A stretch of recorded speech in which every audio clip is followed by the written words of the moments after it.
Hey everyone, welcome back to another powerful episode of AIBiz. I'm your host Avik, and today we are diving into a conversation that sits at the intersection of technology, business, and the human spirit. And here our topic is the convergence of tech and the human experience, which is a theme that challenges us to think about how capitalism, consciousness, and leadership are evolving together. And my guest today is someone who embodies this convergence in a truly unique way. Please welcome Lewis Kim. So welcome to the show, Lewis. Hey, thank you. Thank you, Vic. I'm excited to talk about this subject. It's Yes. amazing subject matter here. Lovely, lovely. Great to have you here again. And dear listeners, before we delve deep into the discussion, I'll quickly love to introduce you with Kim. So uh, he is a builder, investor, and the spiritual entrepreneur. So he's the founder of Yusan Capital, a private equity firm in Washington, D.C. So, where he acquires and transforms closely held companies into scalable, purpose driven enterprises. So, he has built and sold over $50 million worth of businesses. But what sets him apart is not just his business acumen, but it's the fact that he sees entrepreneurship itself as a spiritual path. So after years of chasing traditional success, he hit a wall, like physically, emotionally, and spiritually. That breakdown sparked a reinvention, like leading him onto, uh, not only to rebuild from the inside out, but also to co lead the Church of Direct Experience, a spiritual community advocating for healing, presence, and the responsible integration of sacred plant medicine. Yeah. So he's one of those rare voices who can talk about the EBITDA multiples and mystical practices in the same breath.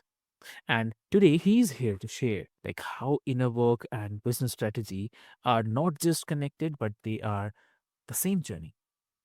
So I'll not take much of your time, dear listeners. Let's get started. Welcome to the show again, Lewis.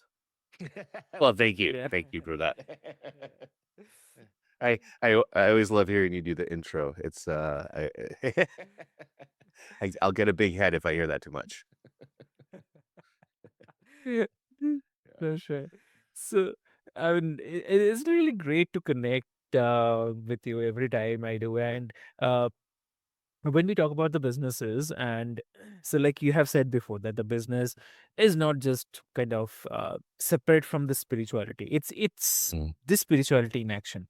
So, definitely, it's a bold statement. So, if you can share, like, what do you mean by that? How that perspective grew out of your own breakdown in the reinvention. Yeah, so I mean, entrepreneurship, I believe, is the perhaps one of the most spiritual endeavors a person can go on. It is an inherently creative endeavor, and it's something that, I mean, in what you've built and the time that you've built, an individual uh, must do quite a bit, and you must do it with a team. Mm, And as a direct result, it is a connected environment.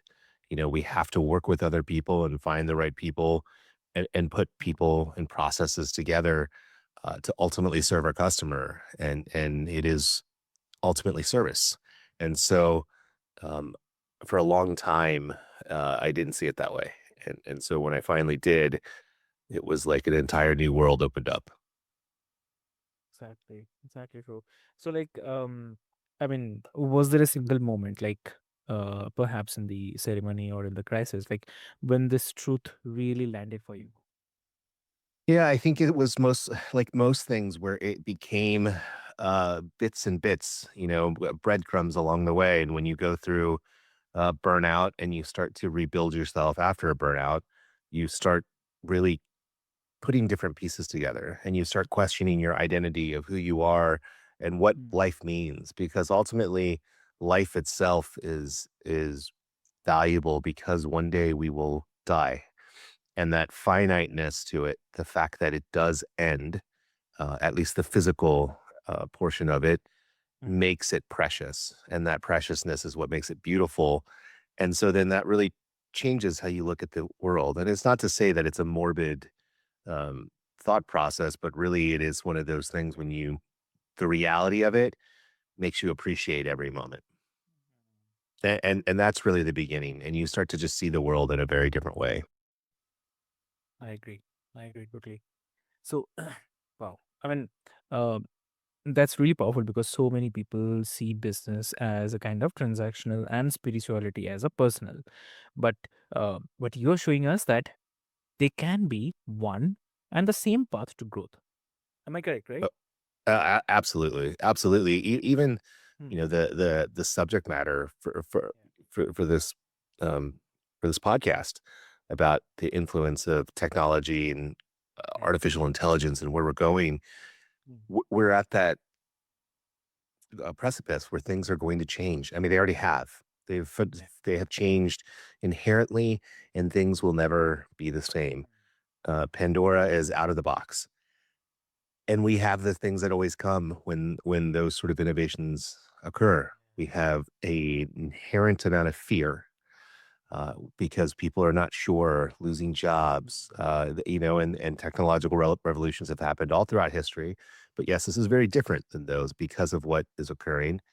But then there are those like myself who believe it to be a more optimistic Hmm. viewpoint of what's going to come, and a lot of that has to do with if you look at the patterns in history, we are at a point in time where the institutions, government, societies that have existed the last 50 to 100 years, they're starting to break down. And fortunately, as of yet, it doesn't look like we're going to war to have to break it down all the way. But Exactly. that happens and then new things emerge. And so if you continue to look at AI through the lens of the 20th century or the early 21st century, you're going to see it as scary.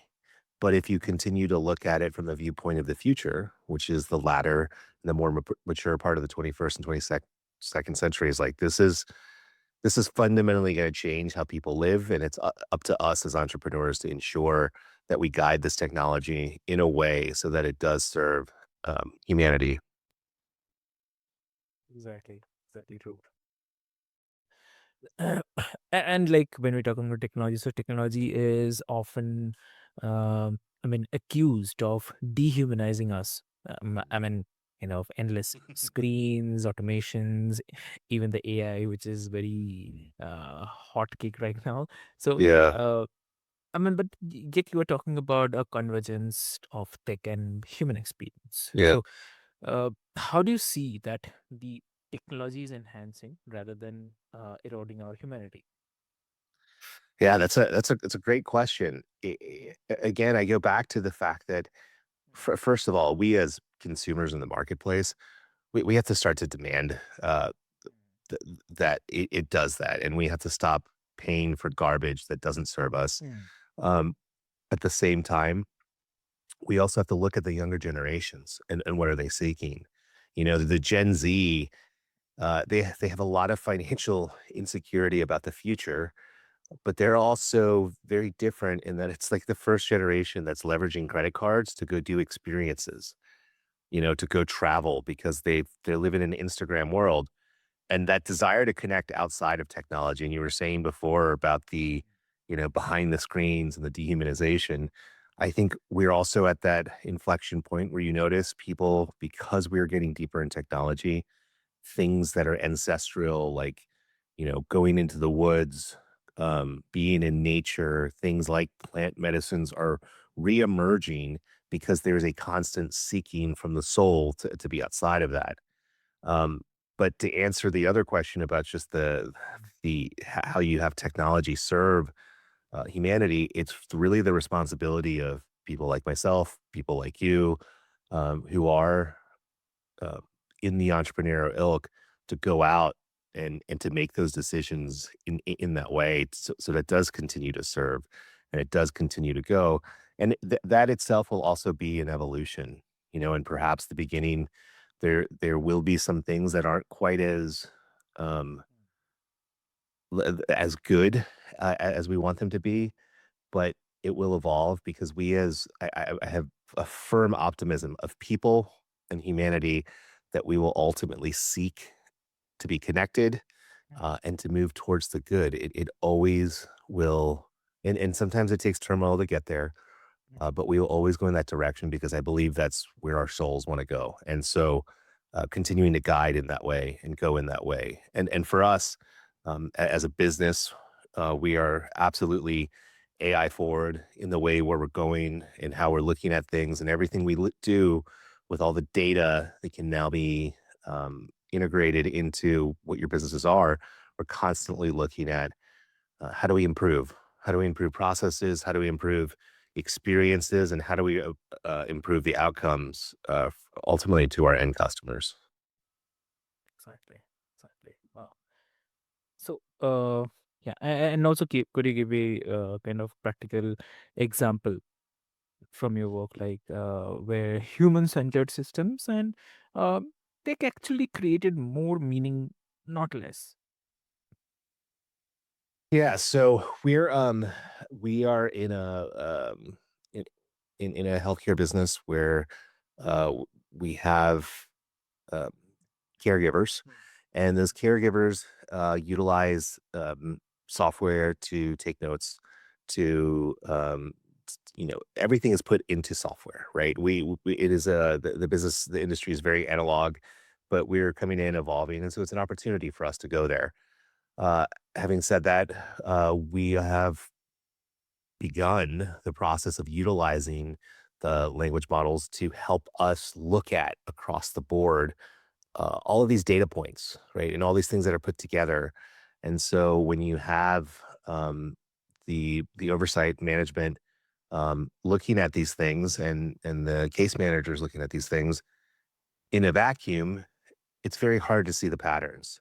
But when you see it across the board because of the power of artificial intelligence that can go across, make suggestions, come here and make correlations that we may never see because of how disparate and disconnected the information is from location to location. And so for us, it's helping us find best practices, things that are working where may have only been taught locally in a particular market. We're seeing being able to be translated into other places because the AI is helping us identify what those things are, and it gives us the opportunity to try those things in other markets because um, we've kind of set it to do that for us. Those are things that would not have normally occurred, and so that's sort of a microcosmic view of what we're looking at in the bigger picture.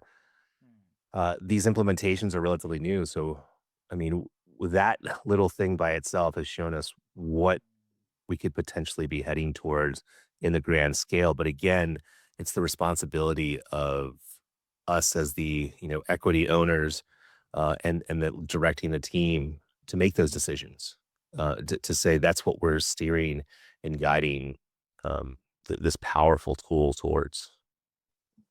Exactly. Wow.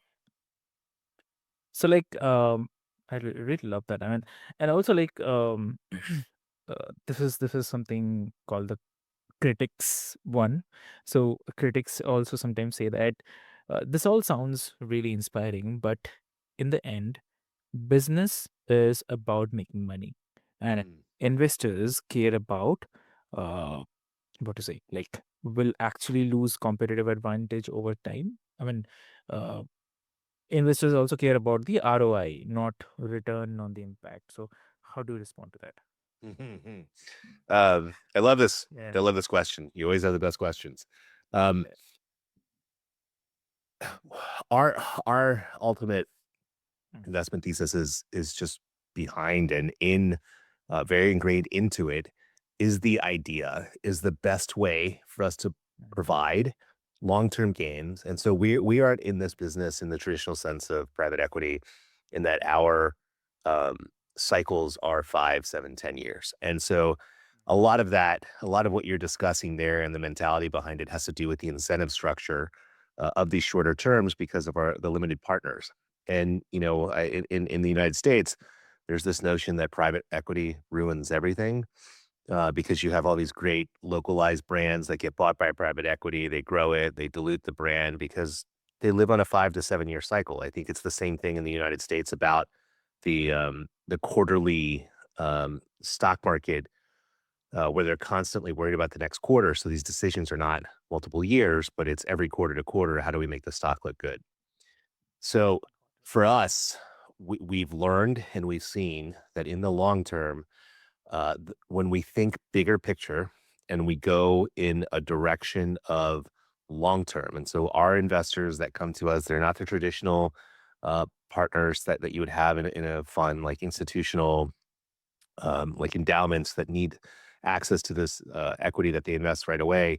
Mm, Our hold periods are much longer, and it's because we look at the bigger picture, which allows us to uh, function very differently with the business because we look at it as owners. We are owners, and by doing that, we provide long-term gains that are consistent, that are sustainable, and they're stable. And more importantly, our partners get to benefit through dividends from the free cash flow that is created within the businesses. And so again, just like AI, private equity as a business, as a way, a means of bringing liquidity to mm, markets. It's all about how you direct it and how you steer it. And so we provide gains. We provide solid, strong gains that are secure, without the volatility and the risk that exists when you go into those shorter runs. mm, exactly. So, uh, do you believe that the companies that ignore the human and spiritual dimensions of business will actually lose competitive advantage over the time? I think over the next 50 and 100 years, there'll be Mm. dinosaurs. Okay. I think those companies will be dinosaurs because we as people are evolving. You know, I'm old enough to have grown up. I was fairly young then, in the '80s, and the '80s. I mean, one of the most iconic movies from the '80s was Wall Street, and it was, Michael Douglas, and the one of the great quotes from that movie was, "Greed is good." And that was indicative of the era, right? It was the go-go '80s, as they would call it, and it was, but that was also kind of the beginning of the end of this warrior mentality of stock market Mm, traders. The we had the SNL crisis, the savings and loans crisis in the United States, and all these things.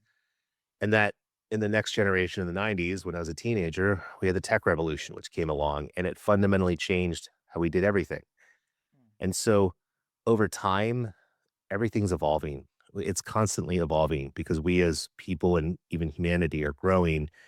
And I just think we are finally fed up and mm, tired of the way previous generations are. I'm in Generation X, and we are finally at that point of being in power, continuing to rise. And when you look at the younger generations that are coming along, they're they look at life very differently. They treat one another very differently, and they have very different desires for life. And they are no longer accepting the paradigms of their grandparents, or their great grandparents, which would be my parents, which are the boomers.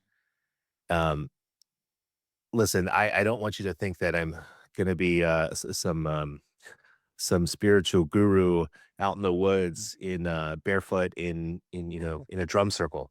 That's not the case at all. What I'm talking about is the mind is a powerful tool, but it is even more powerful when you begin with the heart and you direct it. We firmly believe in the fundamentals of preserving capital, mm, utilizing capital in a smart way. It's just that we are looking at the greater good as we go along this, and we believe that is the path to long-term greater returns, because ultimately that's where we're going, and you can't stop change. Change is constant, and so those thoughts of the previous way of doing business, um, they're gonna be dinosaurs. I think you're seeing the social and political turmoil all over the world because what you're watching is the largest demographic, the boomers, passing away, and finally they just don't want to give up control, and so that's all we're seeing. Mhm. No, true, definitely true. Yep. That's I mean, such a compelling reframe, I would say, because instead of choosing between impact and the income, you are, I mean, suggesting the deepest returns that come when we align both. So, definitely.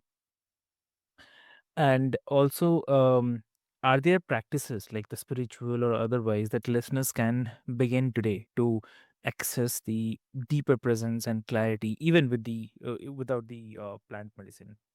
Yeah, I would say the two Mhm. biggest ways. And actually, there's a friend of mine who is the executive of a firm that she and a number of people own together. Okay. Um, Meditation is perhaps one of the greatest tools that you can utilize. Um, I first started meditating and was doing transcendental meditation because I found that there were a lot of very high performing business people who were actually practitioners of TM. And I will say that is it is one of the best ways. The more that you can be in your body, and the more that you can be in your heart, the better you will be overall. And just the added benefit is that you'll just be happier and you'll feel better. Mm. And when I say start meditation, I'm not telling you to sit there and go to some ashram and spend 4 days doing it. If you've never meditated before, just start a practice of 5 minutes a day. Yeah. The other is breathing, is doing deep somatic breathing. Those two things together, which are very accessible to everyone and are just good practices, I think are one of the great ways that you can truly access the best version of yourself. Exactly, exactly. And today, like any suggestion or advice for the listeners you want to give? Yeah, I would say to you that there should be no fear of artificial intelligence. It's powerful. And I would say that if you're, especially if you're somebody who's a little bit older and there is a resistance to change, um, it is so incredibly powerful.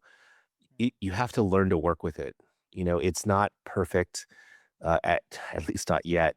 You have to guide it, but it is a tool, and like all tools, what you put into it, how you learn to use it, will ultimately become how effective you can work with it. And once you understand how to sort of dance with it, you will understand the power of what it can do and how it can change things and how it can change things in a much better way in terms of efficiency. Um, it brings a larger conversation about what we as societies must also do to change to match the levels of displacement that will come with AI. Um, some of the things we've done with branding and marketing recently, Okay. uh, with just through conversations with Claude and Gemini, and ChatGPT across those three are concepts that would have taken us weeks to do, but utilizing these various AI, the language models, I mean, we were able to do these things in a matter of hours, and so it's a major shift, right? A major, major shift, and it's also I will also say if you're a small business, jump into it now and learn it because it will democratize your ability to compete with a bigger company. Correct. Exactly. Wow. Amazing. So, Luis, this really, really an extraordinary conversation. And I'd say that you have shown us how the worlds of business, technology, spirituality uh, don't have to live in these silos. I mean, they can actually converge to create the purpose, prosperity, presence, and all. So, thank you so much for that. And for all the listeners, I definitely love to invite you to reflect. Like, what would your leadership, your work, your technology uh, use look like if you approached it not just as a task, but as a part of your spiritual path?